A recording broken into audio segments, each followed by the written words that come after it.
ballon Atlantique Calypso connecté. C'est un ballon de 200 litres. Et il est adapté pour 2 à 5 personnes. On utilise 3, 4, 5, et pour 2, ça peut coller aussi si vous avez 2 sacs de bain. Il est plus économique que l'électrique. Et j'ai choisi ce modèle 200 litres parce que c'est pour un bureau. Et ça va être ce qu'il faut pour les salariés sur place. On va le positionner ici. On a prévu une évacuation en 32 pour pouvoir mettre son groupe de sécurité, son tuyau de condensation. Il faut savoir que c'est un système avec une ventilation. Et du coup, il y a de la condensation qui se crée. Et il faut prévoir tout ça.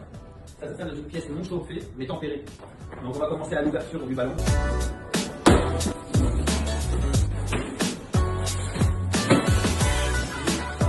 Alors le ballon il ressemble à ça. On a un câble d'alimentation, on a le tuyau d'eau chaude, on a le tuyau d'eau froide, et on a l'aspiration et le refoulement au-dessus. Et on a également un tuyau d'évacuation pour la condensation avec des bouches isolées. Donc on a l'entrée de ce côté-là, donc on va avoir de l'air qui va rentrer ici, et on va avoir une sortie avec de l'air beaucoup plus froide. Parce que vous avez un compresseur à l'intérieur avec un gaz frigorigène, et le compresseur il a une rotation, et mieux il sera de niveau, et mieux il tournera. Donc le ballon il est à sa place. Du coup je vais devoir faire des trous en 160 pour pouvoir sortir à l'extérieur et avoir un échange d'air avec la pièce extérieure.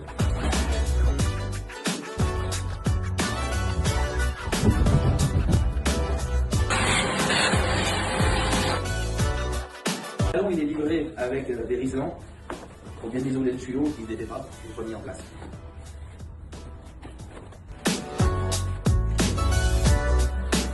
Alors on a le groupe de sécurité, c'est pour la montée d'eau chaude, on a le réseau de pression et on a le raccord diélectrique.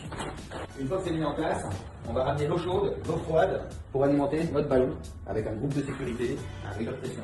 Je vous montre tout ça. Alors le groupe de sécurité, c'est une obligation sur un ballon d'eau chaude parce que quand ça vient à monter en température, ça vient à monter en pression. Et pour pas que le ballon vienne à péter par une surpression, on a cette soupape, donc ce groupe de sécurité, qui vient retirer la surpression.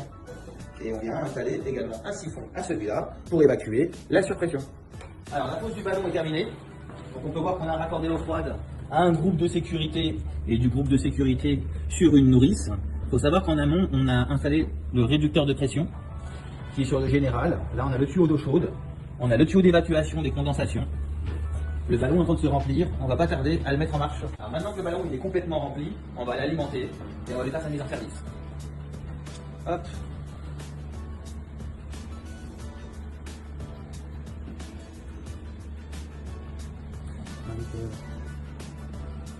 Alors là il me dit gainable individuel extérieur, c'est le cas parce qu'on a plusieurs choix. On peut également le faire intérieur-extérieur, ça veut dire que ça aspire de l'intérieur et ça souffle le froid à l'extérieur, ou bien on a intérieur-intérieur. Donc là on a eu la possibilité de faire extérieur-extérieur, donc c'est notre choix.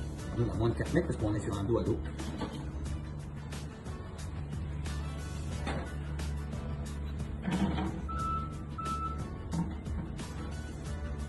Alors, il me dit qu'il y a un appoint électrique à l'intérieur et que s'il a besoin, il se mettra toujours tout seul en route.